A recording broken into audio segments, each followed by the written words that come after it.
Hello and welcome to SPM IS Academy. Today we will analyze important newspaper articles of 8th August 2022. Please note you can download the PDF version of today's newspaper analysis by clicking the link given in the comment section.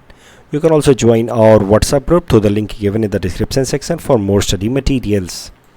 This is the list of the topics that we will be covering from today's newspaper, and the first article is about privilege of member of parliament. This topic is important from our syllabus GS paper to Indian polity point of view. So सबसे पहले देखते हैं about parliamentary privileges available to our members of parliament. देखिए हमारे जो भी members of parliament हैं या फिर state legislative assembly के members हैं, they enjoy certain amount of rights and immunities, and these rights and immunities have been provided to them by the constitution themselves. Rights and immunities मतलब उनके कुछ अधिकार हैं when they are in the legislative body, within the premises of the legislative body, और वो अगर वहाँ पे कुछ भी एक्शन करते हैं तो उस एक्शन के खिलाफ कोई कार्रवाई नहीं हो सकती in any other external body में भी, कहीं कोर्ट में या कुछ भी नहीं हो सकता उनके खिलाफ, चाहे वो इस प्रीमाइसेस के अंदर कुछ भी एक्शन ले. So these are certain rights and immunities available to the legislatures both in the parliament as well as the state legislative assembly. Some of the rights and immunities are available on individual basis, while some of the rights and immunities are available on a collective basis. मतलब पूरे parliament को अगर मान लीजिए कि कोई criticise करता है और अनड्यू तरीके से क्रिटिसाइज करता है, in that case the house collectively has some power and immunities against that kind of undue criticism, और उनके पास कुछ एक्शंस लेने का भी अधिकार है, मतलब कुछ प्रोहिबिटिव एक्शंस लेने का भी उनके पास अधिकार है. देखते हैं इसके बारे में थोड़ा और डिटेल में समझेंगे. देखिए पार्लियामेंट्री प्रिविलेजेस यानी कि the privileges available to the members of the parliament is guaranteed by article 105 of the constitution, while the privileges available to the state legislatures are guaranteed through article 194 of the constitution. तो जितने भी privileges दिए गए हैं उन एक एक करके उनके बारे में थोड़ा देखते हैं. जैसे कि the legislatures have freedom of speech and expression, तो वो लेजिस्लेटिव बॉडी के अंदर या लेजिस्लेटिव बॉडी के फ्लोर पे जो भी बातें कहते हैं उसके लिए they won't be held accountable to any other organization और institution. For example whatever they speak in the legislative body, उसके लिए उनको कोर्ट में उनके खिलाफ कोई एविडेंस की तरह उस स्टेटमेंट को इस्तेमाल नहीं किया जाएगा, या कोर्ट में उनको नहीं बोला जाएगा कि यू प्लीज़ एक्सप्लेन कि आपने ऐसी बात क्यों कही. So this kind of exemption is available, immunity is available whatever they speak on the floor of the legislative body. दूसरा, they have exemption from any kind of arrest, but ध्यान दीजिएगा this exemption from arrest is only in the civil matters. तो किसी भी civil case के अंदर the legislatures can not be arrested 40 days before and after the adjournment of the house. तो ऐसा नहीं कि सिविल केसेस में अरेस्ट हो ही नहीं सकता, लेकिन अगर हाउस सेशन में आने से 40 दिन पहले और सेशन के 40 दिन बाद तक उनका अरेस्ट सिविल केसेस में नहीं हो सकता. लेकिन हाँ, क्रिमिनल केसेस में ऐसा कोई भी इम्यूनिटी अवेलेबल नहीं है. उसके अलावा they are exempted from attendance as witnesses. They can not be asked by any court of law to come and witness in any particular case. जैसे हमें आपको कोर्ट बुला सकता है कि आइए आपको इस पर्टिकुलर केस में गवाही देने के लिए बुलाया जा रहा है, मतलब court can summon us common citizens, but the members of the parliament and legislative assemblies they have this privilege कि court can not ask them और summon them to act as a witness when the session is going on. And overall उनका एक collective, जो मैंने बात की कि they have some collective privileges also, तो कलेक्टिव प्रिविलेज में आता है राइट टू पनिश. मतलब अगर मान लीजिए कि कोई भी जर्नल या कोई भी मान लीजिए मीडिया हाउस अनड्यूली क्रिटिसाइज़ कर रहा है पूरे पार्लियामेंट को, तो उस केस में वो पूरा का पूरा पार्लियामेंट उस मीडिया हाउस के खिलाफ लीगल एक्शन ले सकता है, उनके खिलाफ उनको कोई प्यूनिटिव एक्शन उनके खिलाफ ले सकता है, उनको बैन कर सकता है, या फिर कुछ एडिटर्स वगैरह को पहले जेल भी भेजा गया. मतलब there was a case of Tamil Nadu Legislative Assembly where some of the journalists had written something critical words about some of the legislatures of Tamil Nadu Legislative Assembly. Then the entire Tamil Nadu Legislative Assembly had passed a privilege motion against those journalists, and those journalists were sent to jail for few months. तो ये हो गया collective right, that is to right to punish in case some other external body, authority or individual tries to malign the image of the legislative body. तो ये सब कुछ प्रिविलेजेज available हैं हमारे मेंबर ऑफ पार्लियामेंट्स को या मेंबर ऑफ लेजिस्लेटिव असेंबलीज को. ये प्रिविलेजेस क्यों दिए गए उनको? आखिर इतने सारे अधिकार कि फ्लोर पे खड़े होकर के कुछ भी बोलें कोर्ट में, उसको खिलाफ एविडेंस के तौर पे नहीं इस्तेमाल किया जाएगा या फिर उनको अरेस्ट नहीं किया जा सकता सिविल मैटर्स में. सब इसलिए दिए गए हैं ताकि हमारे जो मेंबर्स ऑफ द पार्लियामेंट या लेजिस्लेटिव असेंबली हैं वो लेजिस्लेटिव बॉडी के अंदर जा कर के अपना काम बिना किसी चिंता के, बिना किसी डर के इफ़ेक्टिव तरीके से कर पाएँ. वो अपने freedom of speech and expression को अच्छे तरीके से प्रैक्टिस कर पाएँ. और जो उनके लोग हैं, उनके कॉन्स्टिट्यूएंसी के लोग हैं जिनके बिहाफ पे वो रिप्रेजेंट कर रहे हैं इन द लेजिस्लेटिव बॉडी, उन कॉन्स्टिट्यूएंसी के लोगों के ओपिनियन को, व्यू पॉइंट को अच्छे तरीके से लेजिस्लेटिव बॉडी के सामने रख पाएँ. ये था purpose. And this idea of privileges has been taken from the British system. Purpose ये था, लेकिन हो कुछ उल्टा रहा है. लेजिस्लेटिव बॉडी के अंदर आप कुछ भी करें, आपके खिलाफ कोई एक्शन नहीं लिया जा सकता. That won't be used as any evidence in any court of law. तो ये लोग ऐसे तोड़ फोड़ करते हैं, मारपीट करते हैं. दिस इमेज जो आप देख रहे हैं, it is a image from Kerala legislative assembly. And in this context only supreme court once said acts of vandalism cannot be said to be manifestation of freedom of speech and be termed as proceedings of the assembly. It was not the intention of the drafters of the constitution to extend the interpretation of freedom of speech to include criminal acts by placing them under wheel of protest. तो protest के नाम पे उसको ये लोग computer को तोड़ देना, उसको ये लोग कहते हैं कि हमारा freedom of speech and expression है and this must be protected under parliamentary privileges provided by the our constitution. तो इस पे सुप्रीम कोर्ट ने कहा है कि पर्पस कुछ और था हमारे कॉन्स्टिट्यूशन मेकर्स का. ये प्रिविलेज देने के पीछे पर्पस ये था कि आप अपना काम ईमानदारी से करें, बिना डरे करें. इसलिए नहीं दिया गया था ये प्रिविलेज कि आप लोगों को डराएं लेजिस्लेटिव असेंबली के अंदर खड़े होकर के और तोड़ फोड़ करें. सो this is how this was in news. अभी कुछ और पीटी पर्सपेक्टिव से इंपॉर्टेंट बातें देखते हैं. जैसा कि मैंने आपको बताया, सिविल केसेस में अरेस्ट नहीं हो सकता 40 दिन पहले और 40 दिन बाद तक, whenever the house is in session, and this provision is as per section 135 of code of civil procedure. तो सिविल केसेस में अरेस्ट तो नहीं हो सकता 40 दिन पहले और बाद तक. लेकिन क्रिमिनल केसेस में ऐसा कुछ भी नियम नहीं है. पार्लियामेंट सेशन में हो या ना हो, लेजिस्लेचर हो, कोई आम लेजिस्लेचर हो, मेंबर ऑफ पार्लियामेंट हो या मेंबर ऑफ लेजिस्लेटिव असेंबली हो या फिर कोई कैबिनेट मिनिस्टर ही क्यों ना हो, क्रिमिनल केसेस में अरेस्ट हो सकता है. तो you see, as per section 22A of rules of procedure and conduct of business of Rajya Sabha, the police, judge or magistrate would however have to intimate the chairman of Rajya Sabha about the reason for arrest, the place of detention or imprisonment in an appropriate form. तो criminal cases में arrest हो सकता है, but only after informing the chairman of Rajya Sabha.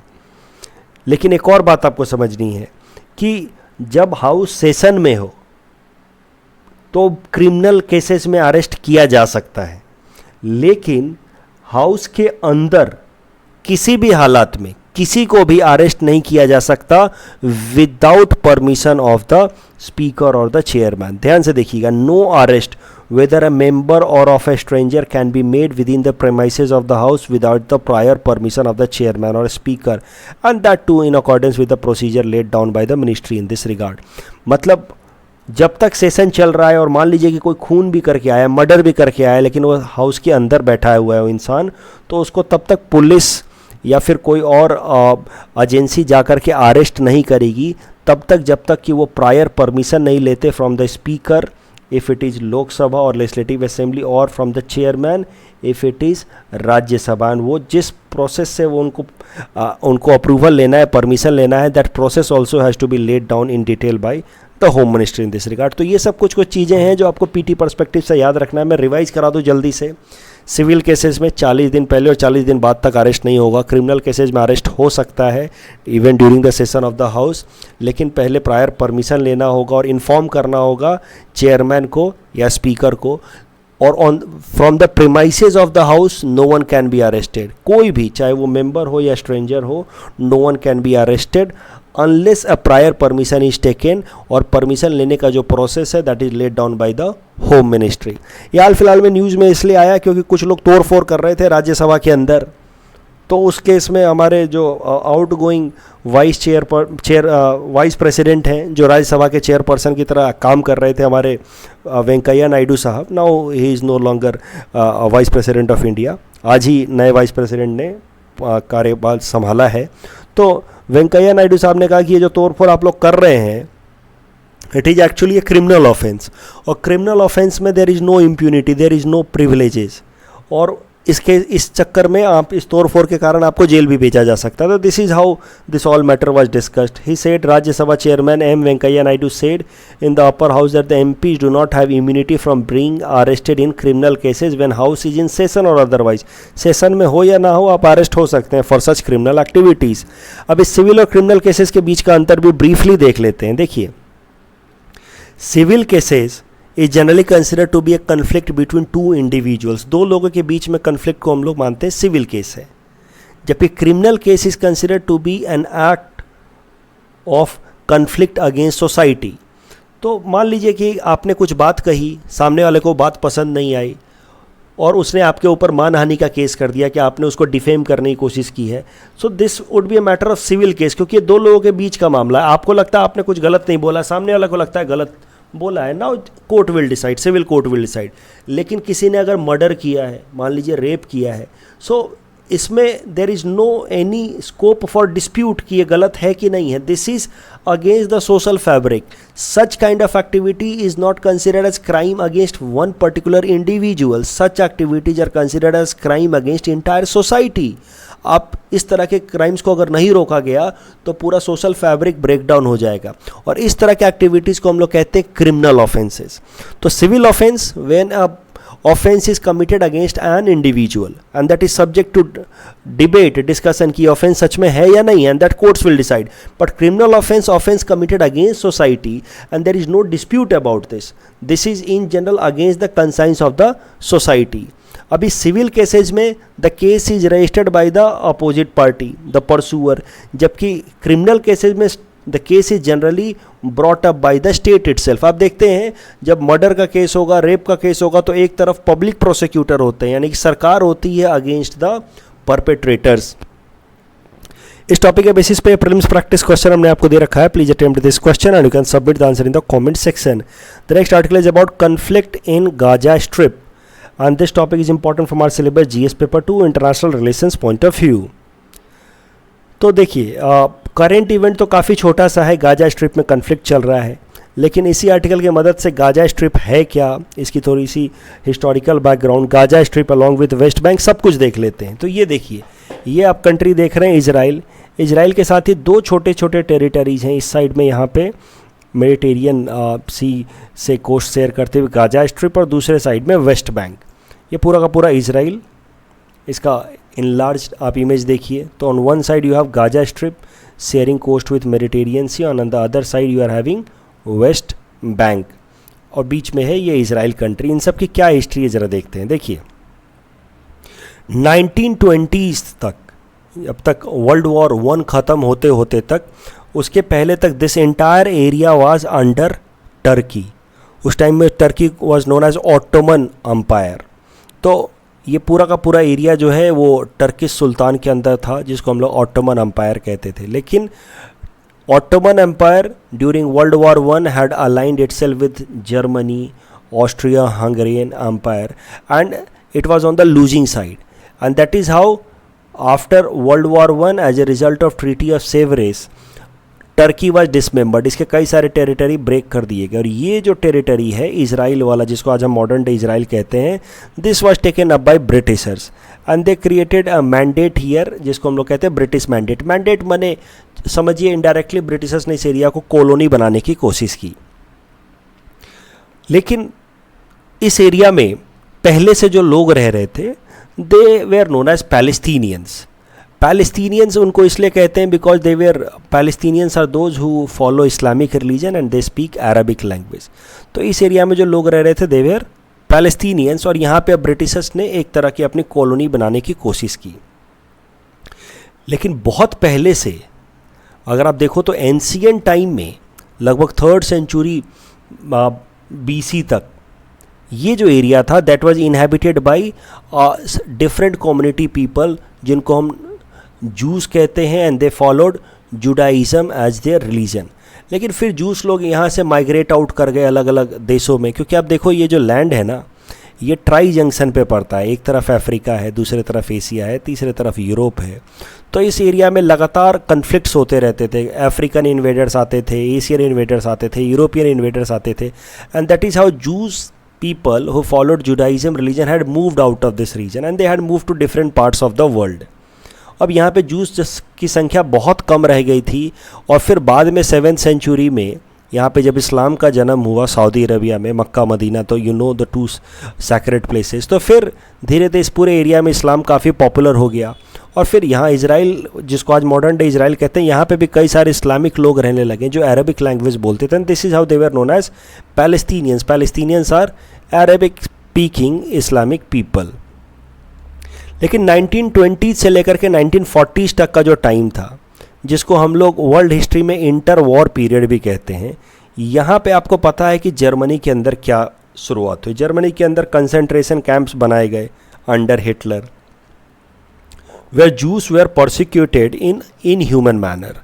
और इस कारण से because of the fear of Hitler, because of such persecutions of Jews, many Jews moved out of Germany and migrated to different parts of the world. और उसी दरमियान फिर बहुत सारे Jews they migrated out of Germany and they came and settled into this region, Israel वाला, जिसको आज हम इज़राइल कहते हैं। उस टाइम तक तो इज़राइल बना नहीं था। तो about 50,000 Jews fled out of Germany in order to avoid the exploitation and in order to avoid their termination in concentration camp, and they migrated and came and settled in this region, जिसको हम लोग Palestine कह रहे थे उस time तक। अब धीरे धीरे कैसा है कि जब जर्मनी के अंदर जूस लोगों का टर्मिनेशन शुरू हुआ, एक्सप्लॉयटेशन शुरू हुआ इन द कंसंट्रेशन कैंप, तो एक माहौल बनना शुरू हुआ जूस लोगों के अंदर कि हम दुनिया के किसी भी कोने में रहें, हम लोग आउटसाइडर्स की तरह ही ट्रीट किए जाएंगे।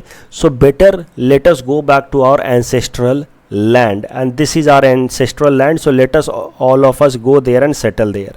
सो this is how a movement picked up. ऐसा नहीं है कि मूवमेंट पहले से नहीं था, लेकिन एक मूवमेंट इट गॉट मोमेंटम। इस मूवमेंट को हम लोग कहते हैं Zionism movement. Zionism movement is like going back to their ancestral land and settling there. This is how the Jewish people follow this Zionism movement, and they believed कि we must go back and settle into our ancestral land because वही हमारी असली ज़मीन है। देखिए Germany में हमारे साथ किस तरह का बर्ताव किया गया। And this is how this Zionism movement picked momentum, and many Jews people started to come and settle here in illegal manner. कुछ लोग ज़मीन खरीद करके यहाँ के लोकल पैलेस्टीनियन से ज़मीन खरीद करके यहाँ सेटल होने लगे, कुछ ऐसे ज़बरदस्ती इलीगल तरीके से आकर के सेटल होने लगे। And this is a Jainism movement started.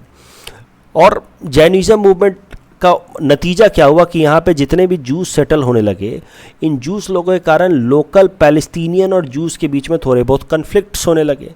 So violence between Jews and Arabs because of the huge influx of the Jews लोग दुनिया के अलग अलग कोनों से आकर के वापस से यहाँ सेटल होने लगे।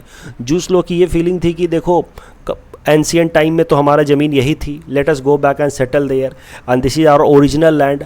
Otherwise wherever we will go we will be treated as outsider the way we are treated as an outsider in Germany, and we will be subjected to such sort of second class citizen treatment. तो this is how लोग Jews यहाँ आकर के settle होने लगे, और फिर local juice और पैलेस्टीनियंस के बीच में कन्फ्लिक्ट्स होने लगे। और ये कन्फ्लिक्ट इतना बढ़ गया कि जब वर्ल्ड वॉर 2 ख़त्म हुआ और यूनाइटेड नेशंस बनाया गया, तो यूनाइटेड नेशंस में एक रिजोल्यूशन पास करके इस जूस और पैलेस्टीन्स के बीच के कन्फ्लिक्ट को ख़त्म करने के लिए फैसला लिया गया। So a resolution was passed in United Nation, resolution number 181, and according to this resolution the territory of this region which was till now a Palestinian territory would be divided into 2 parts. So resolution number 181 of United Nations brought out a partition plan. As per this partition plan, this territory will be segregated into 2 parts. ये जो green colour से आप देख रहे हैं, as per resolution number 181 of United Nation, this will be Palestinian settlement. यहाँ पे Palestinian लोग रहेंगे, यानी कि इस्लामिक लोग रहेंगे। तो एक तरफ ये रीजन था जिसको गाजा स्ट्रिप कह सकते हैं, एक तरफ वेस्ट बैंक, और दोनों लैंड को कनेक्ट करने के लिए एक छोटी सी स्ट्रिप भी थी which was connecting the two region. और बाकी जो व्हाइट कलर से आप देख रहे हैं, यहाँ पे दूसरा देश बनाया जाएगा, Israel. So this is how two state solution was proposed, partition plan was proposed by United Nation in its resolution number 181। लेकिन पैलेस्टीनियन लोग माने नहीं। आसपास के जो बाकी इस्लामिक देश थे उन्होंने यूनाइटेड नेशन के इस रिजोल्यूशन नंबर 181 को माना नहीं।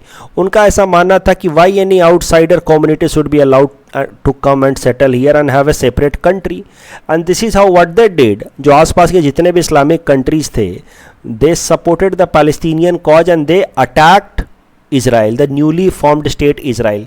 They were attacked simultaneously from all the three sides.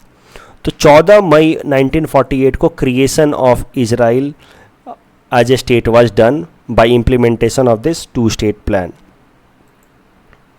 लेकिन तुरंत ही Israel was attacked from all the sides and first Arab Israel war started in 1948 right after formation of Israel। वो to state plan ठीक से implement भी नहीं हुआ। कैसे इंप्लीमेंट होगा आप सोचिए, जब दो साइड्स जिसके बीच में टू स्टेट प्लान या फिर पार्टीशन प्लान इंप्लीमेंट होना, उसमें से एक साइड कह रहा है कि हाँ हम इसको मानने को तैयार हैं, दूसरा मानने को तैयार नहीं है। So this is how the partition plan और resolution number 181 was not properly implemented because the other side, that is the Palestinian side, rather than accepting it, they decided to go at war with Israel and completely annihilate this region, और Israel जैसा कोई देश बनने ही ना दे। And this is how first Arab Israel war started in 1948। लेकिन to the surprise of everyone, Israel alone defeated all the Arab countries. तो अब देखो कितने सारे अरब कंट्री, एक तरफ इजिप्ट है, सीरिया है, जॉर्डन है, सबको अकेले इजराइल ने हरा दिया। और उसके पीछे कारण हो सकता है कि Israel got a massive support from the US side, क्योंकि यूएस के अंदर कई सारे इन्फ्लुएंशियल पॉलिटिशियंस रहे हैं right since beginning who are Jews from their community background, and that might be the reason कि US has always kept a soft corner for Israel. And it right after formation of Israel, US supported Israel a lot in this Arab-Israel war, and this is how Israel alone was able to defeat the three Arabic countries, Syria, Jordan and Egypt, in its first Arab-Israel war of 1948। अब उसके बाद देखो कहानी उल्टी हो गई। पहले कैसा था, as per the proposed plan, this was the green colour से जो आप देख रहे हैं, this was the land that should belong to Palestine। लेकिन इजराइल ने क्या किया, अपना वाइट वाला पैच तो लैंड रखा ही, after defeating the three Arabic countries Egypt, Jordan and Syria, इसने और भी ज़्यादा जो यूनाइटेड नेशन रिजोल्यूशन नंबर 181 के हिसाब से जो मैंडेटेड प्लान था, उससे भी ज़्यादा लैंड को अक्वायर कर लिया। जो मैंडेटेड बाउंड्री थी उससे भी आगे बढ़ करके उसने कई सारा लैंड को ऐसे अक्वायर कर लिया। And small land territory on this side जिसको नाम दिया गया Gaza strip, and a land territory on the other side जिसको नाम दिया गया West Bank, that was left for the Palestinians, and Palestinians were forced to live in this area in a very cramped manner, and this area is not better than a refugee camp। refugee concentration camp की तरह है बस। यहाँ पे चारों तरफ से Israel का कंट्रोल रहता है। they do not allow free movement of goods and people in this region, and this is how पहले अरब लोग मना कर रहे थे कि हमें टू स्टेट प्लान नहीं चाहिए, अब इजराइल मना करने लगा अब हमें नहीं चाहिए और हम इस पूरे अरब को ख़त्म कर देंगे, वेस्ट बैंक गाजा स्ट्रिप को ख़त्म कर देंगे। वो बात अलग है, बहुत सारा लैंड अक्वायर कर लिया उसने, लेकिन थोड़ा बहुत लैंड अभी भी वेस्ट बैंक और गाजा स्ट्रिप के फॉर्मेट में पैलेस्टीनियंस के लिए छोड़ा हुआ है। But Israel refuses to now identify West Bank and Gaza strip as an independent country Palestine. तो now Israel also does not accept two state plan of United Nation resolution number 181। इसी तरीके का फिर 1967 में वॉर हुआ, that is famous by the name 6 Day war, where again Israel alone defeated Egypt, Syria and Jordan. और उस case में क्या किया फिर इजराइल ने, तीनों ही देशों से कुछ लैंड फोर्सफुली अक्वायर कर लिया। फॉर एग्जांपल इजिप्ट से सिनाई पेनिनसुला फोर्सफुली अक्वायर कर लिया, सीरिया से गोलान हाइट्स अक्वायर कर लिया, और वेस्ट बैंक वाले कई सारे रीजन में भी इजराइल ने अपने लोगों को और ज़्यादा सेटल कराना शुरू कर दिया। सो this is how Israel over a period of time, जब भी अरबिक कंट्रीज़ ने इसराइल के ऊपर अटैक किया है, अरबिक कंट्रीज़ को कुछ ना कुछ टेरिटोरियल लॉस ही झेलना पड़ा है, इसराइल को हमेशा ही टेरिटोरियल बेनिफिट हुआ है। अगर आप प्रेजेंट स्टेटस देखो, याद करो, ओरिजिनल पार्टीशन प्लान ये था और प्रेजेंट स्टेटस आप देखो तो very small land territory on the two sides are left for the Palestinian people, ये गाजा स्ट्रिप और यहाँ पे West Bank. Palestinian people live in this area. अब पैलेस्टीनियन लोग कहते हैं कि ये हमारा अलग देश है, this is our land and we will form our own government and we will have an independent democratically elected government. लेकिन इसराइल इसको देश मानने से इनकार करता है। इसराइल कहता है कि ये लैंड जो है वो हमारे कंट्रोल में है, यहाँ पे इलीगल रिफ्यूजीज रह रहे हैं and we will not accept this as an independent country. So this is now current position कि नाउ पहले कैसा था, अरबिक लोगों ने मानने से इनकार कर दिया था टू स्टेट या प्लान या पार्टीशन प्लान, अब इसराइल मानने से इनकार करता है। Israel does not accept West Bank and Gaza strip as the independent country Palestine. अगर आपको इनका करंट स्टेटस समझना है कि क्या स्टेटस है एग्जैक्टली वेस्ट बैंक का या गाजा स्ट्रिप का, ये देश है या नहीं है, तो आप याद करो इंडिया का रिजोल्यूशन ऑन 26 जनवरी 1930, आपको याद होगा इंडियन नेशनल कांग्रेस ने, आईएनसी ने 26 जनवरी 1930 को डिक्लेयर कर दिया था पूर्ण स्वराज कि वी आर इंडिपेंडेंट, हम इंडिपेंडेंट हैं, हम अपने आप को इंडिपेंडेंट मान रहे हैं। लेकिन जो रूलर्स थे उस टाइम के ब्रिटिशर्स वो तो नहीं मान रहे थे, और बिना उनके माने हुए इंडिपेंडेंस कैसे कंप्लीटली माना जा सकता है। इसीलिए रियल इंडिपेंडेंस तो हम मानते हैं 15 अगस्त 1947। ठीक वैसे ही वेस्ट बैंक और गाजा स्ट्रिप में रहने वाले लोग अपने आप को इंडिपेंडेंट मानते हैं, कहते हैं हमारी अलग सरकार होनी चाहिए, लेकिन इजराइल इसको मानने से इनकार करता है। This could be a kind of similarity that you can draw between the West Bank Gaza strip of present time and similarity of India with India in 1930 after this Purna Swaraj resolution on 26 जनवरी। अब हालात ये है कि इन दोनों छोटे छोटे territories में कुछ कुछ पैलेस्टीनियंस रहते हैं, लेकिन they do not have a complete autonomous independent government and political system.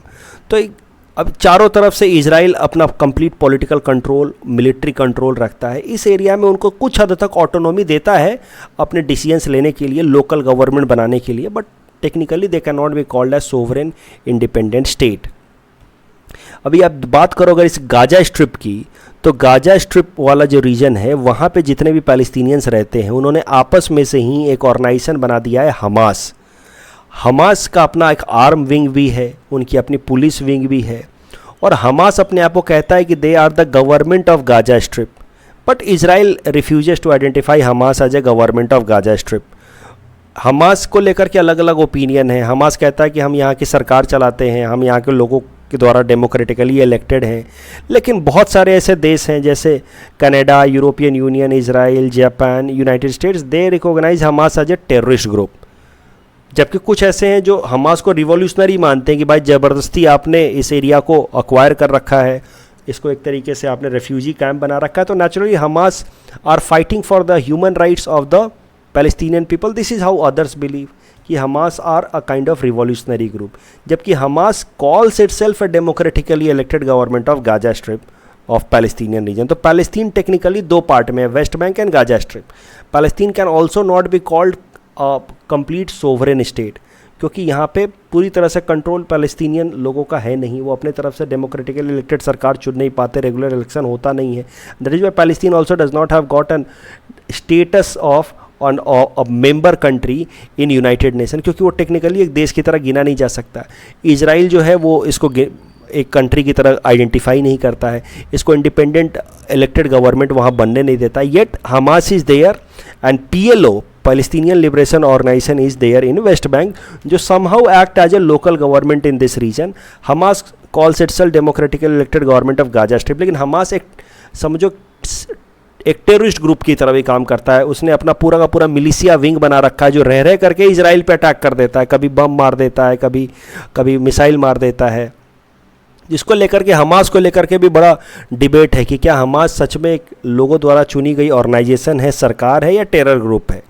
तो अगर यूनाइटेड नेशन को देखा जाए तो United nation security council resolution number 2334, अब ये इतना डिटेल में याद नहीं करना है, लेकिन United nation security UNSC security resolution number 2334 कहता है कि इस पूरे एरिया में अगर कोई प्रॉब्लम है, हमास और इजराइल फोर्सेस के बीच में अगर वॉर होता है, कन्फ्लिक्ट होता है, तो उसके पीछे ज़्यादातर इजराइल जिम्मेदार है. Israel should accept 2 state partition plan. It should allow implementation of resolution number 181.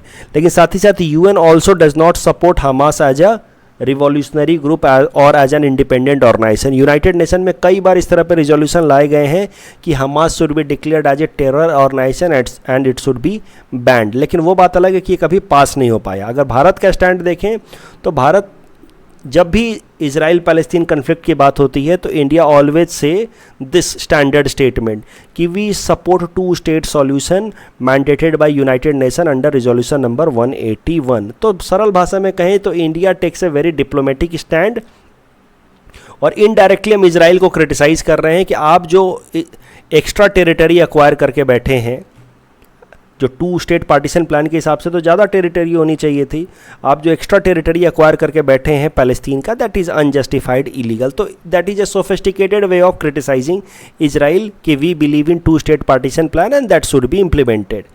Indirectly India Hamas पे थोड़ा सॉफ्ट स्टैंड भी रखता है. जैसे कई दफ़ा रिजोल्यूशन लाए गए यूनाइटेड नेशन सिक्योरिटी काउंसिल में कि हमास को एक टेरर ग्रुप डिक्लेयर करके बैन कर दिया जाए, but India never supported that resolution also. देखो, तो India never supported Hamas directly, क्योंकि हम सीधा सीधा टेरर और ऐसे ऑर्गेनाइजेशन जो टेररिज्म को रिजॉर्ट करता है, वायलेंस करता है, उसको हम सपोर्ट भी नहीं कर सकते. But India has also kept soft corner for Hamas in the past. You see, India many a times abstained from United Nation resolution mainly condemning Hamas as a terrorist group. You can see here, इस article में आप देख सकते हैं India's balancing act on Hamas, where India decided not to vote on a resolution that aimed at declaring Hamas as a terror group. Current news क्या है? Current news ये है कि हमास और इजरायली फोर्सेस के बीच में फिर से लड़ाई शुरू हो गई है और मैसिव लड़ाई चल रही है. दोनों एक दूसरे को बम मार रहे हैं, रॉकेट मार रहे हैं. पिछले साल भी ऐसे ही कुछ कहानियाँ निकल के आई थी. आई होप आपको याद होगा, आयरन डोम शील्ड बनाया था इजराइल ने. पिछले साल, अगर कोई मुझे 1 साल से सुन रहा है तो आपको याद आ रहा होगा, आयरन डोम शील्ड जो इजराइल ने बनाया था. कितने सारे बैराज ऑफ रॉकेट्स हमास ने मारे थे इजराइल पे, लेकिन इजराइल ने अपने आप को डिफेंड कर लिया था. तो हर 1-2 साल पे इस तरह की लड़ाई शुरू हो जाती है. जो current issue I don't think is very important.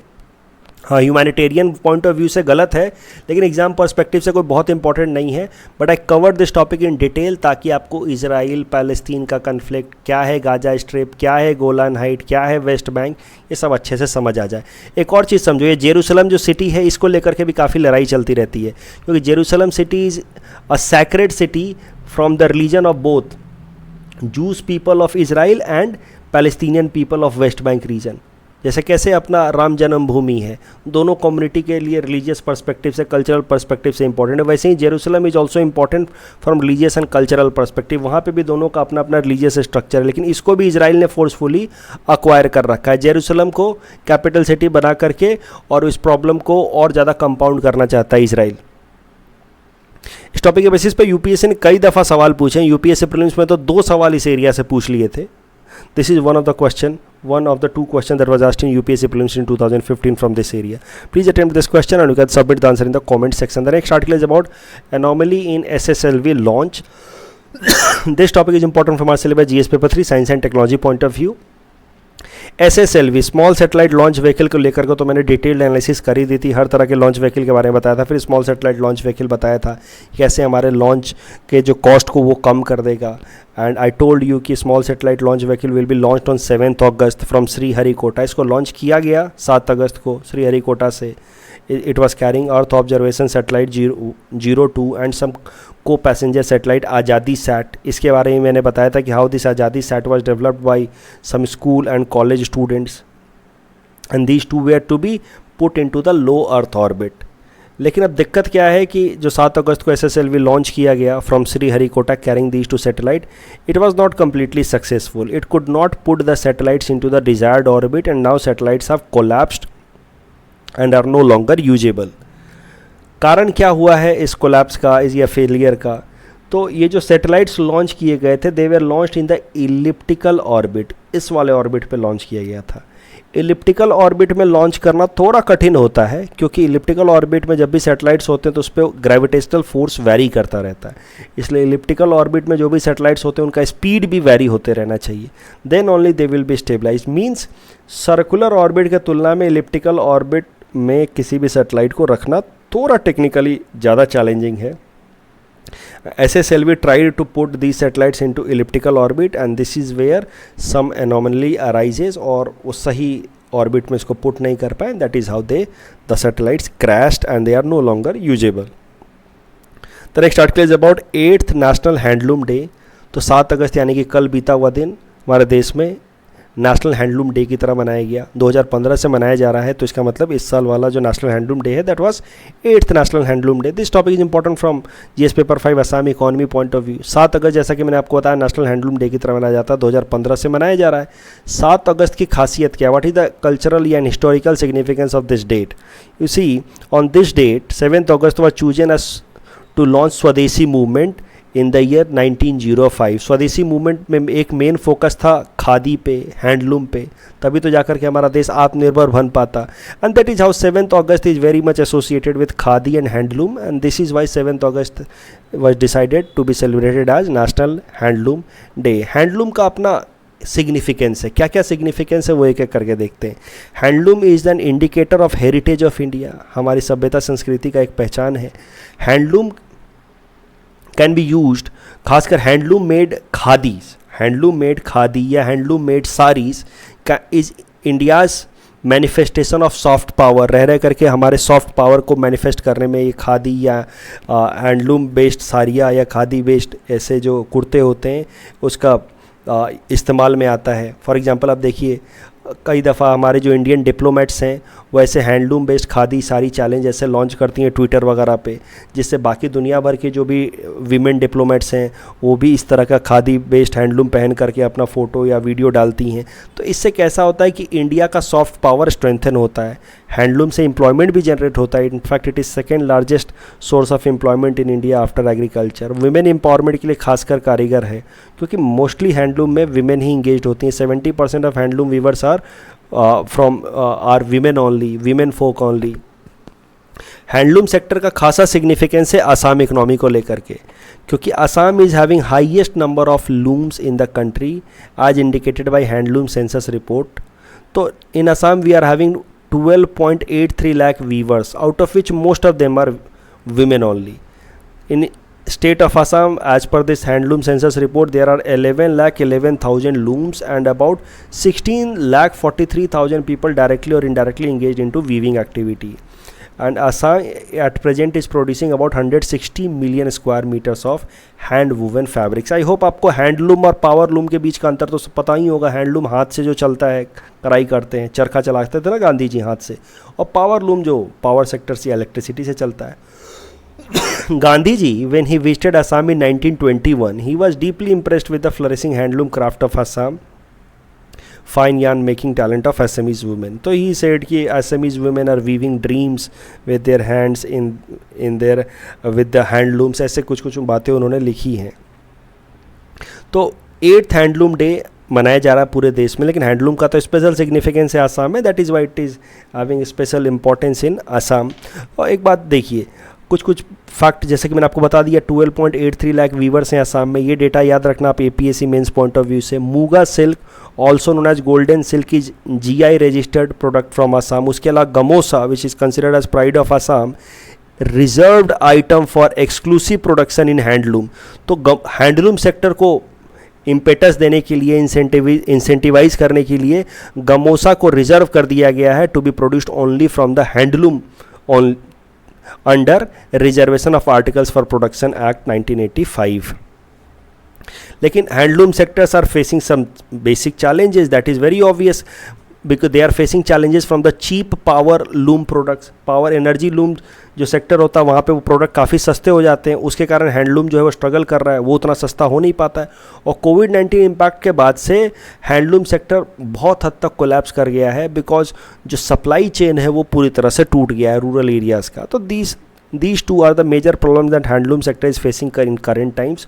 और हैंडलूम सेक्टर को रिवाइव करने के लिए एक स्टेप तो आपने यहाँ पे देखा, गमोसा को एक्सक्लूसिवली रिजर्व कर दिया गया फॉर हैंडलूम सेक्टर।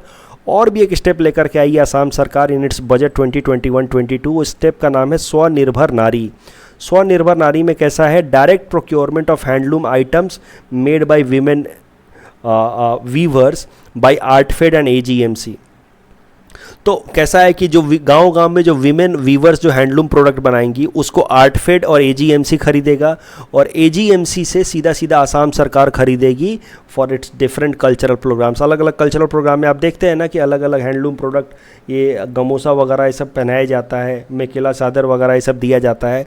तो उन सब के लिए कैसा है, ये आर्टफेड खरीदेगा वीमेन से, और वीमेन और आर्टफेड से फिर सीधा सीधा आसाम सरकार लेगी for its cultural programs. Skill training किया जाएगा, 1.23 लाख बेनिफिशियरीज वीमेन को टारगेट किया जा रहा है।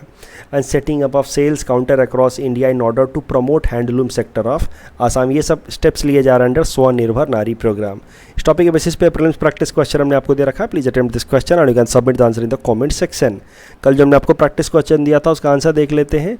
इसमें पहला स्टेटमेंट सही है बट दूसरा स्टेटमेंट गलत है, क्योंकि tribunals are established as per a law statute. ASEAN country Papua New Guinea is not a member of ASEAN, and fiscal monitor report is published by IMF. I'm so sorry, it should be IMF, option B. That's all from our side for today. Thanks for watching.